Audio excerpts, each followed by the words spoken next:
네, 타이틀 보셨습니다. 테슬라와 리비안 따라서 우리도 간다. 이런 주제고요. 애널리스트 코너 통해서 기업이 무엇인지 또 들어볼까요?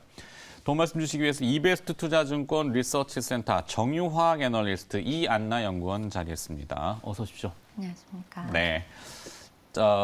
테슬라의 주가는 요즘 좀 우여곡절이 있고, 뭐 앨런 머스크가 주식을 판다, 뭐 그게 부유세와 연관되어 있는지는 잘 모르겠습니다만, 반면에 이제 대항마로 떠오르는 리비안, 전기 픽업 트럭이죠. 네. 네. 리비안의 주가는 지금 시가총액이 뭐 103조 원이 제가 넘은 걸로 알고 있는데 네. 상장하자마자 그냥 또 슈팅 스타가 됐네요. 국내 관련 기업이라고 하면 무엇을 매칭을 시켜야 되나요? 뭐 아무래도 뭐 삼성 SDI부터 시작해서 여러 뭐 셀이나 소재 기업들 다양하게 좀 나올 수가 있는데요. 저는 이제 국내 전기차 시장 같은 경우에는 좀 다르게 봐야 되지 않나 이렇게 보고 있습니다. 아무래도 뭐 매번 나올 때마다 같은 말씀 드리는 것 같긴 한데 아무래도 셀 기업들 같은 경우에는 불확실성이 좀 끼어 있다 보니까 그 부분들은 조금 조심해서 보자라고 여전히 말씀을 드리고 있고요. 지금 셀 기업 같은 경우에는 LG 에너지 솔루션 중심으로 해서 내년 초반에 내년 상반기 중으로 IPO가 진행이 될 예정이기 때문에 그 부분은 좀 기대해 볼 만하다라고 여전히 생각을 하고 있습니다. 아무래도 지금 전기차 시장에서 IPO만 하면 이렇게 시총이 좀 높아지는 측면에 있어서는 아무래도 성장성이 좀 정해져 있다라는 측면이 가장 중요한 것 같아요. 그래서 그런 측면에서 봤을 때에는 소재 기업 중심으로 여전히 볼 만한 의미가 있지 않나 이렇게 보고 있고요. 다만 소재 기업들 같은 경우에는 투자 포인트를 좀 다르게 가져갈 필요가 있습니다. 이미 뭐 셀 쪽에서부터 이제 단가 압력이 들어오는 소재 기업들 같은 경우에는 규모의 경제 중심으로 봐야 되겠지만 여전히 기술력 측면에서 이제 퀄리티를 위주로 판가를 여전히 유지할 수 있는 부분 같은 경우에는 기술력하고 실적 위주로 봐야 되지 않나 이렇게 보고 있습니다. 네. 아무래도 셀 업체들, 그러니까 이 배터리의 완성품? 그러니까 그렇죠. 네. 뭐 이 단계별로 쭉 있으니까. 네. 근데 이제 거기에는 이제 채택을 어느 걸 하느냐 이런 리스크도 좀 있고 화재 건도 아직은 좀 남아 있고 해서 셀 리스크는 좀 있고 그래서 그냥 소재 단으로 보는 것이 조금 안정성이 있다 이 얘기이시죠? 네, 맞습니다. 네. 자, 테슬라 벤츠가 값싼 LFT 리튬 인산철 배터리를 이제 주력으로 채택하겠다 이렇게 또 밝혔고 반면에 이제 국내 그 배터리 기업들은 NCM이라고 하는 니켈 코발트 망간 주류도 이렇게 채택을 가져왔잖아요. 이런 어떤 그 차이점에 대해서는 국내 업체 영향들이 있나요?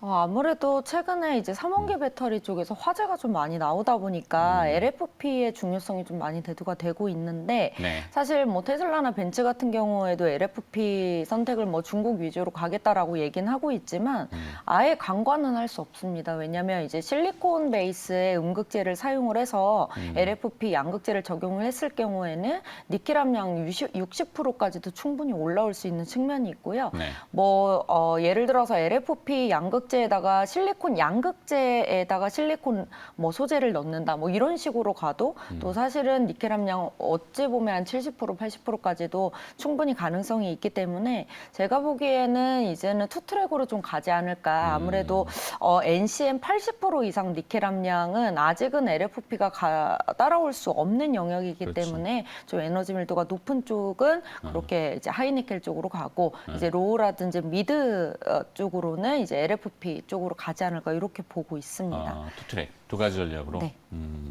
그렇죠. 어느 한쪽만 극단적으로 선택할 수는 없겠죠. 뭐 주행거리도 무시를 못하기 그렇겠죠. 때문에. 네. 자, 그래서 소재단을 계속 지금 보시는군요. 어느 쪽에도 다 적응할 수 있는 뭐 이렇게 보나요? 지금 저 도표는 어떤 의미죠?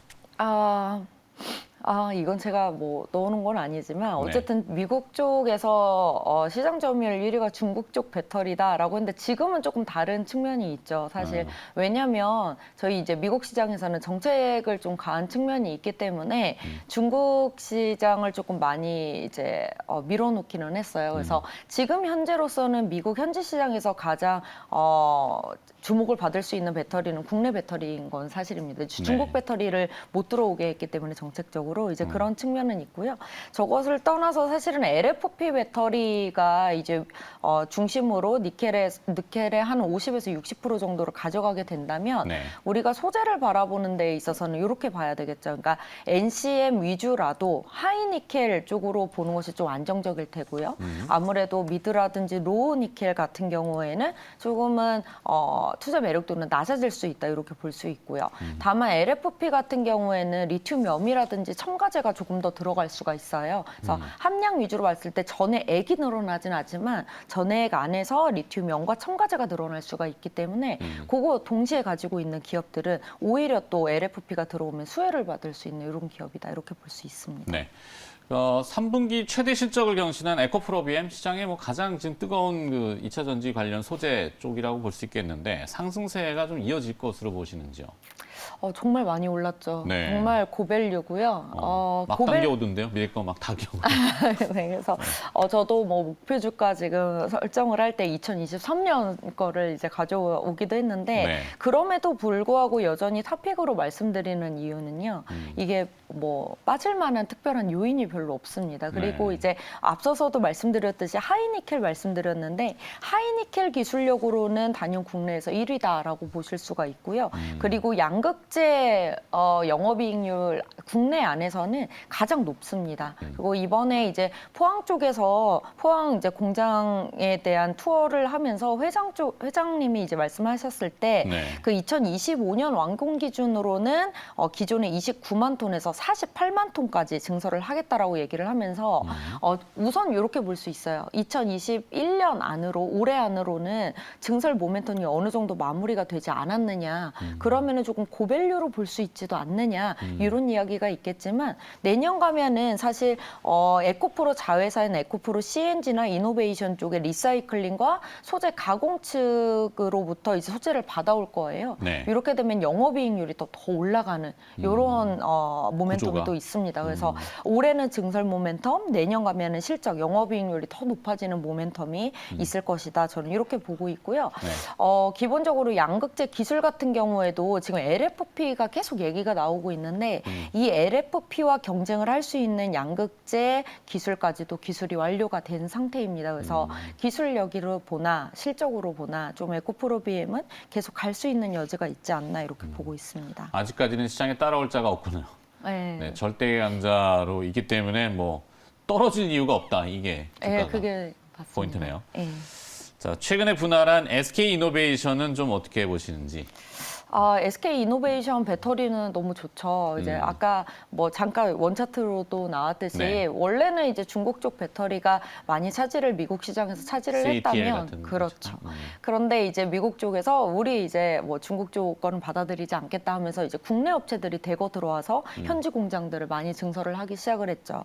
그 중에서도 가장 두드러지게 증설을 하고 있는 기업이 바로 SK 이노베이션, 그러니까 SK 배터리 쪽이니까 SK 온이라고 말씀드릴 네. 수가 있겠죠. 그래서 SK 온이 있는데 아무래도 지금 최근에 LG 에너지 솔루션 쪽이 계속 화제가 나고 있고 SK 온은 이제 배터리 화제가 안 나다 보니까 그런 측면에서 살짝 비켜놨다 이렇게 볼 수도 있고 앞으로 이제 증설도 굉장히 확대가 된다는 측면은 좋으나 제가 보기에는 이제 IPO도 예정이 되어 있기 때문에 내년 하반기 정도에는 좀 하지 않을까 보고 있는데요.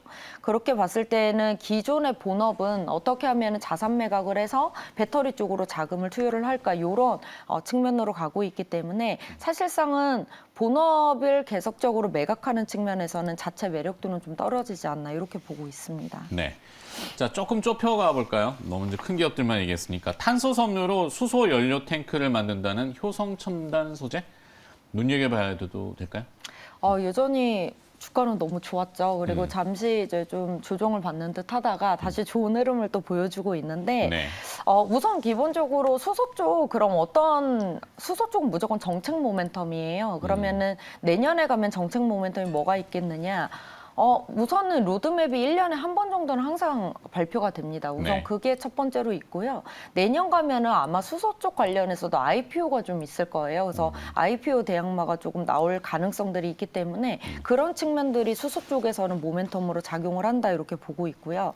근데 그 중에서도 항상 효성첨단 소재의 탄소 섬유를 좀 말씀드리는 이유는 우선은 초기 수소 생태계 시장에서는 불확실성이 너무 커요. 이제 네. 그렇기 때문에 항상 가장 기초적인 수소 저장되는 부분 그리고 앞으로 기술력이 바뀌지 않은 부분 그런 부분들을 본다면 수소 저장 쪽에서는 핵심 소재이면서 국내에서는 좀 유일하고 이제는 아마 글로벌 MS도 거의 3, 4위권까지 올라오게 될 거예요. 증설 스케줄이 좀 빠르게 올라오고 있기 때문에 네. 이렇게 된다면 여전히 효성첨단 소재 주목을 할 수 있을 것 같고요.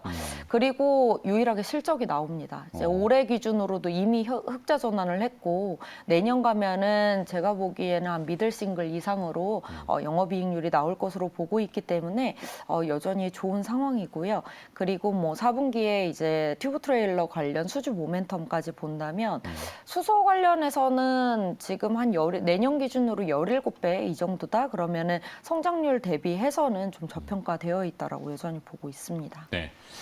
자, 그러면 이제 끝으로 정리 좀 해야 되기 때문에 2차 전지, 수소 관련주 이렇게 어우렀을 때 투자 전략하고 최선호주를 골라봐야 됩니다. 네, 뭐 2차 전지 쪽에서는 뭐 앞서 말씀드렸듯이 아무래도 이제 커버 종목 위주로 말씀드렸을 때는 에코프로비엠하고 SKC 말씀드리고 있고요. 네. 커버는 하고 있지 않지만 지금 LFP 쪽으로도 가치 수혜를 볼 수 있는 기업으로는 전 첨보 말씀드리고 있습니다. 그리고 이제 수소 관련주로는 사실 기술력으로 보자 하면은 효성첨단 소재, 상하프론테크 이렇게 말씀드리고 있고요. 네. 저평가되어 있는 걸로 그래도 보자 그럼 효성첨단 소재와 코오롱인더 이렇게 구분해서 말씀드리고 있습니다. 네. 코오롱인더는 조금 좋아진 모양이죠.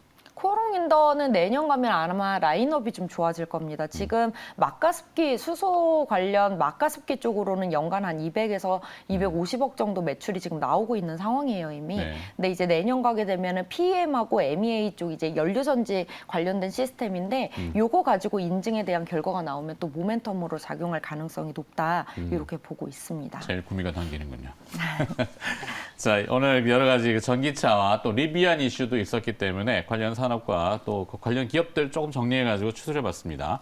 이베스트 투자증권 리서치센터 정유화학 애널리스트고요. 이안나 애널리스트가 수고를 해주셨습니다. 고맙습니다. 감사합니다.